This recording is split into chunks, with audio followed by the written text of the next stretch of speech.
All right. Hey, what's going on, everybody? The world is crazy right now, and I'm bored. And I'm also a Harry Potter fan. I know, I'm a geek. But a few months ago, I stumbled upon a video by the internet historian that was an adaptation of My Immortal, which is the absolute worst piece of fan fiction in human history, and quite frankly, it's probably one of the worst documents in the history of the English language. And I figured um, that I would listen to other adaptations of it. All of them were very funny. But one of the things that I noticed is that people didn't really dive in from a canon perspective to really tear this fan fiction apart, because believe me, there are a lot of mistakes when it comes to this. So what this series is going to be is me in my bedroom, which is my audio quality is absolute shit, reading this fan fiction to you for your entertainment, and then tearing it to pieces because of how terrible it is. In the background, there's probably just going to be some gameplay of me playing either out of the park baseball or uh, Mountain Blade. It has nothing to do with the story. It's just, something for you guys to look at while we explore this absolute disaster of language. So yeah, I hope you guys enjoy. Also, for the uninitiated, quick trigger warning, there's a lot of self-harm and also sexual abuse in this story. It gets really messed up towards the end. So if that kind of thing unsettles you, or if it makes you feel unsafe, please don't continue any further, because this shit goes off the wall about midway through. All right. Yeah, just thought it was fair to give that warning. So, for those of you who are still here and are along for the journey, let us dive into this tome of madness, the likes of which would make Howard Phillips Lovecraft cower in fear. Then again, air conditioning made that guy cower in fear, but still, seriously, look it up. It's an interesting story. But anyway, um, yeah, this was written in 2006 by a person who went by the name Tara Gillespie, and yeah, well, there's no point in delaying the inevitable. Let's get into this.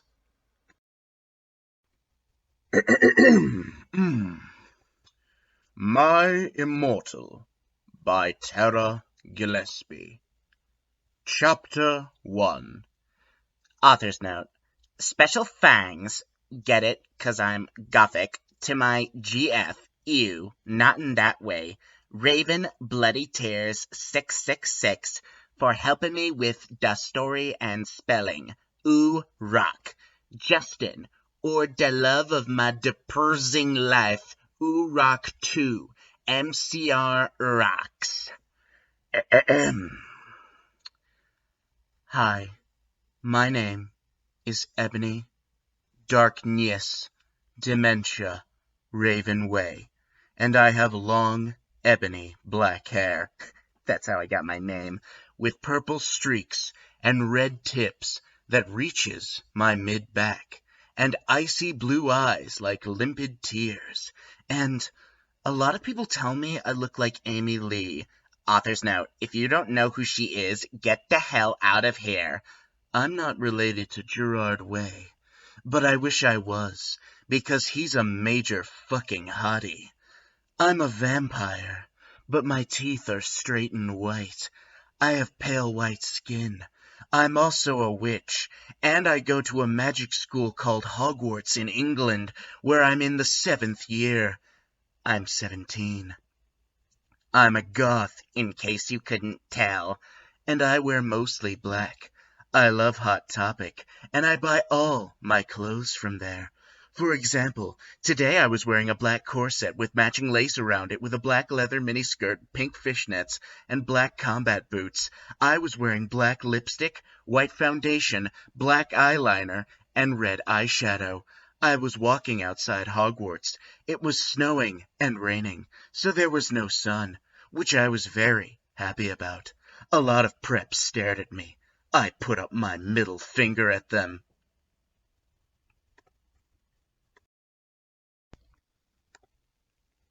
"Hey, Ebony!" shouted a voice. I looked up. It was Draco Malfoy. "What's up, Draco?" I asked. "Nothing," he said shyly. But then I heard my friends call me, and I had to go away. Author's note. Is it good? Polls tell me. Fangs. Okay, so in the first chapter alone, I managed to find 4 problems. First, in my notes, I wrote down number 1, implied incestuous fetish because she says Gerard Way is hot and that she wishes she was related to him. Sweet Home Alabama intensifies. 2, Hogwarts is in Scotland, not England. Never confuse the two. 3, to someone who knows anything about the Harry Potter canon, scanning this for the first time, they would likely believe that Ebony is either Muggle-born or half-blood, since she has magical abilities yet shops at Hot Topic. This implies a connection to the Muggle world.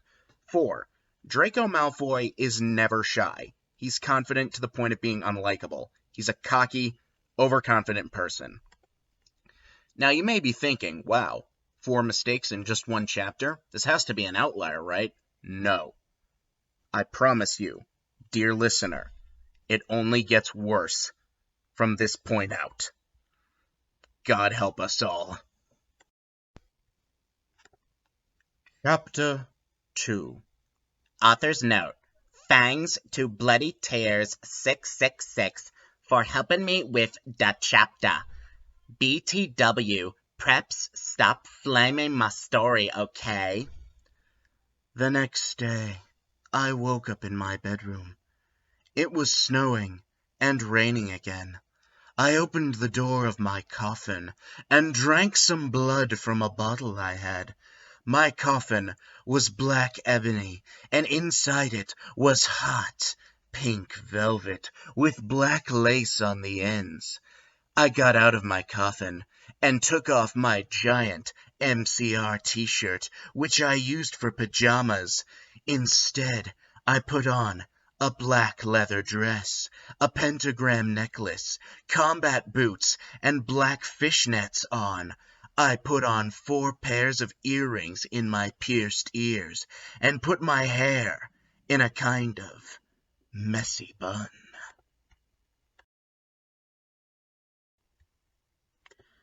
My friend, Willow, author's note, Raven, this is ooh, woke up then and grinned at me.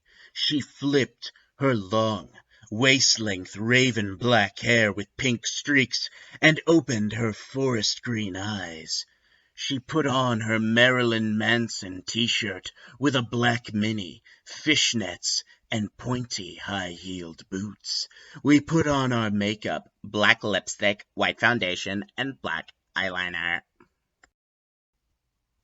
OMFG, I saw you talking to Draco Malfoy yesterday, she said, excitedly. Yeah, so? I said, blushing. Do you like Draco? She asked, as we went out of the Slytherin common room and into the Great Hall.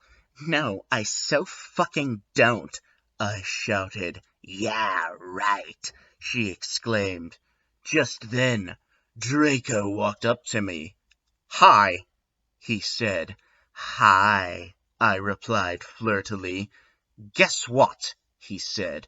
What? I asked. Well, Good Charlotte are having a concert in Hogsmeade, he told me. Oh my fucking God, I screamed. I love GC. They are my favorite band, besides MCR. Well, do you want to go with me? He asked.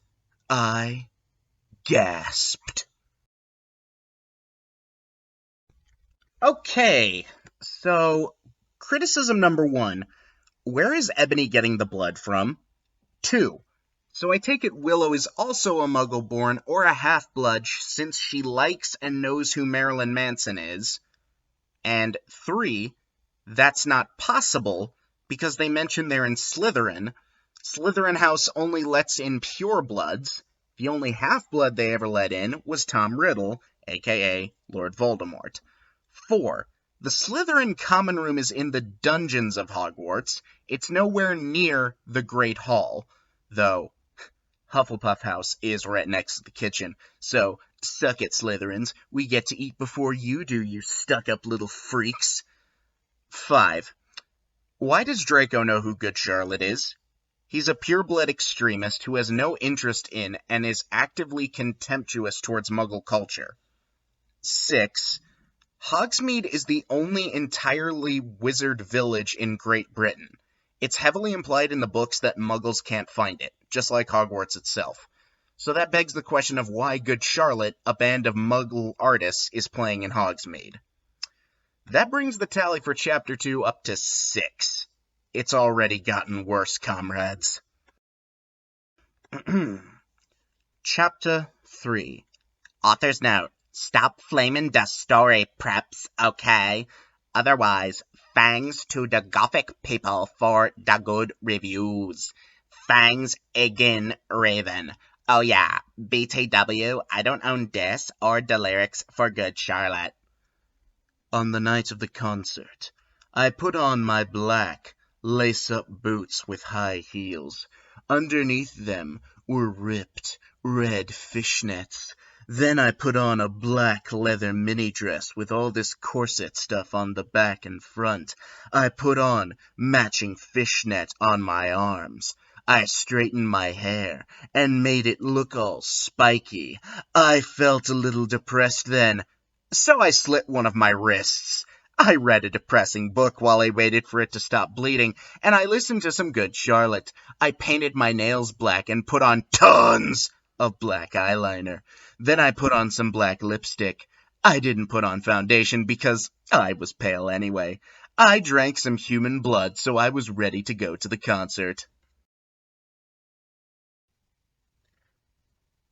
I went outside. Draco was waiting there in front of his flying car.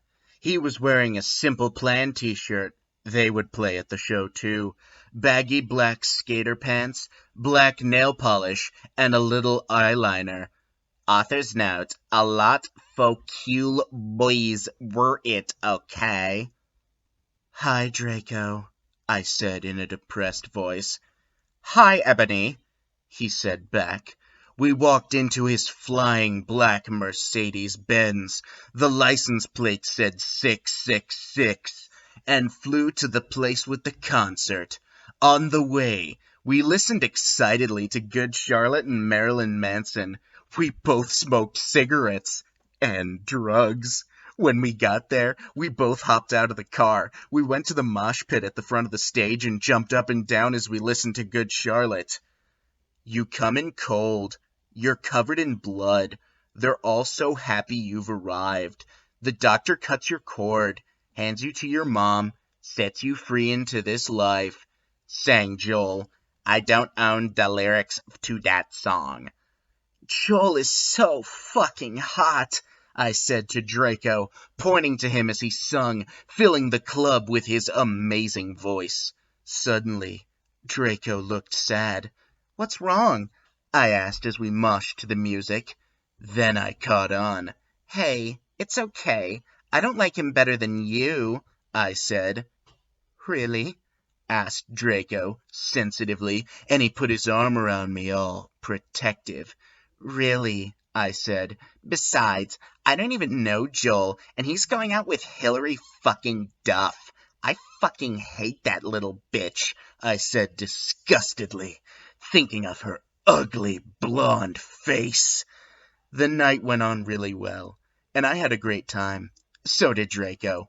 After the concert, we drank some beer and asked Benji and Joel for their autographs and photos with them. We got Good Charlotte concert tees. Draco and I crawled back into the Mercedes-Benz, but Draco didn't go back into Hogwarts. Instead, he drove the car into the Forbidden Forest.